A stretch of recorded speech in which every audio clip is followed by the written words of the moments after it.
নমস্কার, শুভ সন্ধ্যা সবাইকে, দোলের শুভেচ্ছা। আমাদের বহুদিনের অপেক্ষার পর আজ তাঁর সঙ্গে দেখা। আসলে ৯-এর দশকে বাংলা সঙ্গীত জগতের যে একটা অন্যরকম জোয়ার, আমরা আবার নতুন করে বাংলা গান শুনতে শুরু করলাম। আর বাংলা গানের ইতিহাসের সেই মানুষটি, যার কথা মানে কি বলবো, যার অবদান অনস্বীকার্য, তার সঙ্গে কিন্তু সত্যি সত্যি বহুদিনের অপেক্ষার পর আমাদের দেখা। কারণ গানভাসী লাইভের এই আড্ডার অনুষ্ঠান বেশ কয়েক দিন বা বছর ঘুরে গেছে, চলছে। নানান ব্যস্ততার কারণে তার সঙ্গে দেখা হচ্ছিল না। আজ একটি বিশেষ দিন, মানে দোল বলে বিশেষ না, আমার কাছে যেদিনই আসতেন নচিদা সেদিনটাই বিশেষ পর্ব হতো। আর সত্যি সত্যি আজকের এই বিশেষ পর্বে মানে আমি পাশে বসতে আমি বলেছি, ঢুকেই বলেছি, আমি না ভীষণ নার্ভাস, ভীষণ টেনসড হয়ে আছি, কারণ আজ নচিকেতা আমাদের অতিথি। আমি জানি না তারার অতিথি কি তুমি, না মানে তারার সঙ্গে বহুদিনের সম্পর্ক দাদা। না, অতিথি কি করে হই, তারার সাথে এর আগে আমি খুব বড় একটা কাজ করেছিলাম। এ তো নয় শুধু গান, ওটা দীর্ঘদিন ধরে করেছিলাম, সে কাজটা খুব খেটে খুঁটে করা হয়েছিল। একদমই। আর মানে আমাদের এই গানের আড্ডার দিক থেকে দেখতে গেলে আজকের জন্য আমাদের সত্যি সত্যি বহুদিন ধরে, মানে আমার এমন হয়েছে অন্য একটা অনুষ্ঠানে দেখা হয়েছে, দাদার হয়তো মনে নেই, গানের শেষে আমি আমার গানভাসী লাইভের অনুষ্ঠানে একটা ফোন করবো, একবার আসবেন দাদা, এইরকম অবস্থা হয়েছিল। তো আমি একটু আগেও বলছিলাম যে আজকের দিনটা যদি অন্য যে কোনো দিন হতো সেদিনটাও বলতাম আজ বিশেষ পর্ব, কারণ আজ এইরকমভাবে দেখা হয়েছে। মানে আজকের দিনটা কেমন কাটলো? মানে আজকে তো একটা অন্যরকম রঙের দিন, মানে রংবাজির দিন। আমি জানি না, এই দিনটা আমার খুব বিষণ্ণ কাটে, আমি খুব একা থাকি, একা একাই কাটে আর কি। কারণ এই দিনটা আমার ছোটোবেলার কথা মনে পড়ে যায়, আমার ফেলে আসা দিনগুলো আর কি, যেগুলো আর কোনো দিন ফিরে আসবে না। প্রত্যেকে আপনাদেরও হয়তো সেই দোলকে নিয়ে বা হোলিকে নিয়ে সেই যে উন্মাদনা, সেই উত্তেজনা, সেই বয়সটাকে আমি এই বয়সে এসে দাঁড়িয়ে ওই ওপর থেকে যেভাবে নিচের রাস্তাটাকে দেখে মানুষ, ঠিক সেইভাবে আমি দেখি আর কি। এই দিনটা আমি আর ফিরে পাবো না কখনো, আর ফিরে আসবে না। আমি দোল খেলি না, আমি রং মাখি না, ভালোবাসি না, আমি রঙে প্রবলেম হয় এমনিও। আর যার মনে রং আছে সে আর রং খেলবে। তো ওই দিনটা আমার খুব বিষণ্ণ লাগে আর কি, যে আমি আমি আমি আর ওই দিনগুলোতে ফিরে যেতে পারবো না। সেটাই তো, এই আর কি। না কিন্তু দাদা একটু আগেই একটা গান গুনগুন করছিলেন। হ্যাঁ, সেটাই বিষয়টাও তাই। আমি আসলে আমাদের জীবনে সবচেয়ে প্রেশাস, সবচেয়ে মূল্যবান, সবচেয়ে দামি জিনিস যেটা আমরা ঠিক বুঝতে পারি না। অনেকে ভাবি টাকা, অনেকে ভাবি অমুক তমুক ইত্যাদি প্রতি নানা কিছু ভাবি। আসলে আমরা সবাই একটা জিনিসই চাই, তুমিও চাও, আমিও চাই, যারা দেখছেন তারাও চান আমার মনে হয়। আসলে ভগবান যদি আমাদের বর দিতেন, যদি বলতেন যে তোমাকে একটা বর দিচ্ছি, তুমি কি চাও, আমার মনে হয় আমরা সবাই একটা জিনিসই চাইতাম, আমরা আবার ফিরে যেতে চাইতাম। আমরা আবার আমাদের শৈশবে ফিরে যেতে চাই। এইটাই আমাদের একমাত্র চাওয়া বা কামনা জীবনের কাছে, যেটা হয় না কখনো, যে আমরা যদি একবার ফিরে যেতে পারি সেই দিনগুলোতে। মানে পুষে রাখা ওই একটাই ইচ্ছে আমাদের, ওই ফিরে যাওয়ার ইচ্ছে।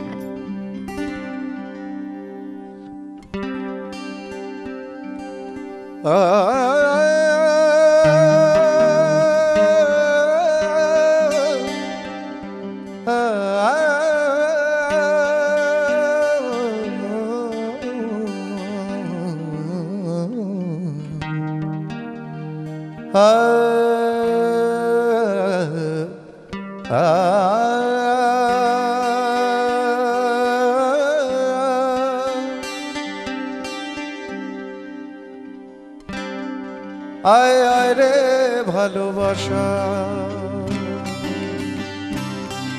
আয় আয় রে সর্বনাশা, আয় আয় রে ভালোবাসা, আয় আয় রে সর্বনাশা। এই বুকের পাঁজর চিড়ে গড়ে দেব তোর বাসা। আমি আবার আমার শৈশবেতে যাই, পুষে রাখা এই তো আশা। আমি আবার আমার শৈশবেতে যাই, পুষে রাখা এই তো আশা।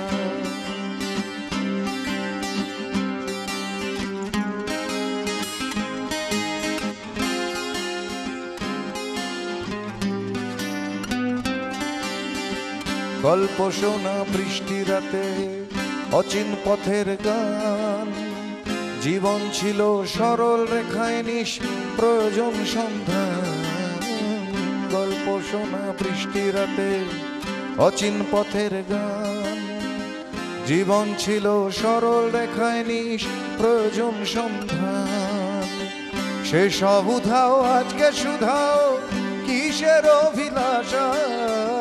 সে সব উধাও আজকে শুধাও কিসের অভিলাষা। আমি আবার আমার শৈশবেতে যাই, বসে রাখা এই তো আশা। আমি আবার আমার শৈশবেতে যাই, বসে রাখা এই তো আশা। বসে রাখা এই তো আশা, বসে রাখা এই তো আশা। কিন্তু এটা তো এই আবার শৈশবে ফিরে যাওয়ার কথা, কিন্তু গানটার মধ্যে একটা কেন পুরোটাই কেন একটু বিষণ্ণ, মানে সেটা কেন? আমি নিজে খুব বিষণ্ণ একজন মানুষ। আমাকে যতই তোমরা প্রতিবাদী তকমা দিয়ে দাও আর যাই দাও, আসলে আমি নিজে একজন বিষণ্ণতায় ভোগা একটা মানুষ। আমি খুব বিষণ্ণতার মধ্যে থাকি। হ্যাঁ, আর আমাদের কাছে মানে একদম প্রাণ শক্তিতে আমাকে মনে হয় সবকিছু মিলিয়ে সবাই ভাবে যে আমি প্রচন্ড একটা প্রাণ শক্তির লোক। আসলে আমি খুব মরোজড একটা লোক। আমি খুব এমনি বললে হয়তো হাসবে সবাই, আমি খুব লাজুক একটা লোক। কিন্তু আসলে আমি আমার ওইটাকে ঢাকার জন্যে নানা রকম কিছু করি। কখনো এই করি সেই করি, এই বলি সেই বলি, একটু বেশি কথা বলে ফেলি বা উত্তেজিত হয়ে পড়ি আর কি। কিন্তু বেসিক্যালি আমি একজন লাজুক মানুষ। আমি খুবই একটু চুপচাপ থাকতেই ভালোবাসি। আমাদের কিরকম একটা অবিশ্বাস্য, মানে যেরকম এইভাবে তো কখনো খুব একটা। আচ্ছা, ওদের সঙ্গে আলাপ হয়নি? আচ্ছা, ওর নাম বুবাই, ও আমার চেলা। আর ও আমার বন্ধু। ওর নাম দেবব্রত। ও আমার অনেক পুরনো বন্ধু আমার। আমরা প্রায় অনেক বছর হলো, 16-17 বছর একসাথে আছি। আচ্ছা, আমি জানি না এই যে বিষণ্ণতার মধ্যে থেকেও তার মানে ভেতরে তো অনেক কিছু বলার থাকে। সেই জন্যই, কারণ আমরা যেগুলোকে পাই, যে গান, যেই তার মধ্যে যে কথা, তার মধ্যে সমস্তটা, সেগুলো তো ভেতরে কোথাও আছে। হয়তো তুমি লাজুক বলে তুমি গানের মধ্যে দিয়ে, আমি এক্স্যাক্টলি আমি লাজুক বলেই তো আমি গানটা গাই বা লিখি। কারণ আমি বলতে পারি না তো অনেক কথা, বলতে পারি না বলেই লিখতে হয় আমাকে। অনেক হয়েছে, অনেক সময়ই হয়েছে আমার জীবনের ম্যাক্সিমাম সময় আমার অনেক কিছু, অনেক কাজই না বলার থেকে গেছে, আমি বলে উঠতে পারিনি হয়তো। তো গানটাও তাই, গানটা ওই জন্যই হয়তো লিখি, ওই ওই আর্জ থেকেই লিখি, ওই উৎসাহ, ওই চাপটা থেকেই লিখি যে আমি যাতে কিছু বলতে পারি। যখন প্রথম, মানে সেই সময়টা আমার তখন স্কুল শেষ হয়নি, যখন প্রথম আমরা মানে একটা অন্যরকম কি যেন একটা হলো, মানে কি যেন হলো সেটাকে তখন তো সেইভাবে বুঝলামও না। এখনো আমরা যখন কথা বলি, যখন আমরা ভাবতে বসি, বা আমরা গান শুনতে গিয়েও কোথাও একটা আলাদা ছাপ, কোথাও একটা অন্যরকম, সেই যে তো সেইটা তখন কিভাবে, মানে সেটা নিশ্চয়ই তার প্রস্তুতিটা বহু দিন ধরে, মানে ভেতরে ভেতরে এই জমা কথা, ভেতরে ভেতরে অনেক কিছু বলার, সেইটাই আমি বুঝতে পেরেছি। হ্যাঁ, প্রস্তুতিটা চলেছে দীর্ঘদিন ধরে। কারণ এমনি এমনি তো একটা লোক ওরকম, যখন আমার ক্লান্ত চরণ অবিরত বুকে রক্তক্ষরণ এই লাইনটা লিখতে পারে না, তো তাকে তো ওই রাস্তাটা ধরে হাঁটতে হয়। তো আমি দীর্ঘদিন হেঁটেছি, প্রায় অনেক অনেক বছর ধরে হাঁটার, এবং আমি খুব স্ট্রাগলও করতে হয়েছে আমাকে এই ওই জায়গাটাতে পৌঁছতে, যে আমি কিছু বলবো সেটা লোকের কাছে মানে লোক শুনবে, সেই প্ল্যাটফর্মটা পাওয়ার জন্য আমাকে বহুদিন অপেক্ষা করতে হয়েছে, বহু স্ট্রাগল করতে হয়েছে। তো এবং সবটাই আমাকে একা করতে হয়েছে। এটাই জীবনের সব থেকে বড় মজার এবং দুঃখের ঘটনা, কারণ আমাকে কেউ সাহায্য করেনি। আমাকে কেউ লিখে দেয়নি গান, আমাকে কেউ সুর করে দেয়নি। সেটা ভালোই হয়েছে না দাদা? সেটা বোধহয় মনে হয় এখন ভালো হয়েছে, এখন মনে হয় ভালোই হয়েছে। তো সেই সময় ওই একই ব্যাপার, যে আমি যে কথাগুলো বলতে চাইছি বা আমি যে সমস্যার মধ্যে দিয়ে অতিক্রম করছি, পাস করছি, সেটা কোনো গানের মধ্যে পাচ্ছিলাম না। মানে বুঝতে পেরেছো? আমার কথাটা আমি গানের মধ্যে পাচ্ছি না। গান হচ্ছে, ডেফিনেটলি গান হচ্ছে, কিন্তু সেই গান আমার গান হয়ে উঠছে না। মানে আমি যে গান শুনে আমি নিজেকে বলতে পারি, বাহ ক্যা বাত হ্যাঁ, এইটাই তো কথা, এরম গান হয়ে উঠছিল না। সেই জন্যই বাধ্য হয়ে আমাকে কলম ধরতে হয়েছিল, আমাকে লিখতে হয়েছিল। আমি কি বলছি, মানে স্বভাব নয়, অভাবে কবি প্রায় বলতে পারো। মানে ওই অভাব বোধটা ছিল আমার মধ্যে, সেখান থেকে বাধ্য হয়ে আমায় লিখতে হয়েছে। নইলে আমিও আর 5 জনের মতোই অন্য লোকের কথাতেই গান গাইবার কথাই ভাবতাম। তারপরে মনে আমাদের হলো এখানে একটা ছোট্ট করে ভাগ্যিস বলতে হয়, ভাগ্যিস। আচ্ছা, হৈমন্তী দি আছেন, অপেক্ষা করছেন, কথা বলবেন। দেখো দিদি এ আজকে অনেক রং খেলেছে তোমার হাত দুটো দেখে বুঝতে পারছি। আর আমার প্রাণের মানুষ, আমার খুব ভালোবাসার, আমার স্নেহের নচি আজকে এসছে। আমি মানে কি বলবো, তারা মিউজিককে ধন্যবাদ দিচ্ছি, ওকে আনতে পেরেছো। কি যে ভালোবাসি ওকে বোঝাতে পারবো না। বহুদিন পরে দেখা হলো, মনে হয় কালকেই তো রাত্রে কথা বলেছি ওর সঙ্গে। এত আন্তরিকতা ওর সঙ্গে আমাদের, মানে আমাকে তো বিশেষ করে আমি জানি ও ভীষণ ভালোবাসে। নচি কেমন আছিস রে মানা? তোমার সাথে আমার ঝগড়া আছে। কেন, কি করলাম? তুই বাংলাদেশ থেকে ফিরে এসে একটা ফোনও করনি। আহা গো, আমি তো করি না, তুই এত ব্যস্ত থাকো, তোমাকে বিরক্ত করব এটার জন্যই ফোন করি না। তুমি ফোন করবে, আমি বিরক্ত হব। কি ভালো যে লাগে না তোকে, তুই জানিস না কি সুন্দর প্রথম গানটা, অপূর্ব, বুকটা যেন ভরে গেল। আহা, thank you thank you thank you. তুমি বেঁচে থাকো সোনা, অনেক দিন এরকম করে গাও আর এরকম করে আমাদের সঙ্গে থাকো। অনেক অনেক আজকে দোলের দিনে তোমাকে আমি শুভ কামনা জানাচ্ছি, তুমি এরকম গানের জগতে থাকো। লক্ষ্মী ভাই আমার, ভালো থাকো তুমি। থ্যাংক ইউ থ্যাংক ইউ খুব ভালো লাগলো রে। Thank you. দিদি সঙ্গে থেকেও আমি এখান থেকে প্রণাম জানালাম, মানে পায়ে হাত দিয়ে, পায়ে আবির দিয়ে প্রণাম করা উচিত ছিল। আর দাদা প্রথমেই না বলে দিয়েছেন, আমি ঢুকতে ঢুকতেই শুনে আমি আর সেই সাহস করে এগোইনি তখন। না না ঠিক আছে। আচ্ছা, আমি জানি না, কিছু কি গান শুনবো? কি শোনাবো? মানে আসলে আসলে আমি এত গানের মধ্যে থাকি তো, সারাক্ষণ গান গাইতে ভালো লাগে না। তার থেকে কেউ প্রশ্ন করুক, উত্তর দিতে ভালো লাগছে।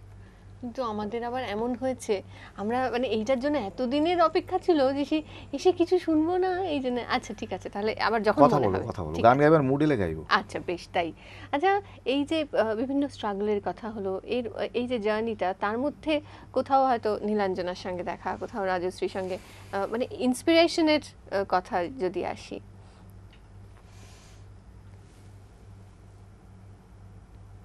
নীলাঞ্জনা বলবো, নীলাঞ্জনা প্রসঙ্গ তুলে লাভ নেই, কারণ নীলাঞ্জনা আমার খুব ছোটবেলার স্মৃতির কথা আর কি। যদি রাজশ্রী প্রসঙ্গে আসো তাহলে বলবো রাজশ্রী আমার ইন্সপিরেশন ডেফিনেটলি।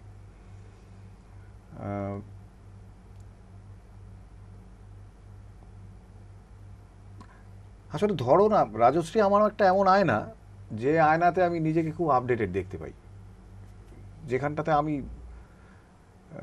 আমার এত বয়স হচ্ছে বা আমার বুড়ো হয়ে যাব, এই ভয়টা থাকে না যে আয়নাটার সামনে। রাজশ্রী হচ্ছে সেরকম একটা আয়না, সেরকম একটা মিরর আমার কাছে। তো সেই কারণে ওই গানটা দেখি আজ থেকে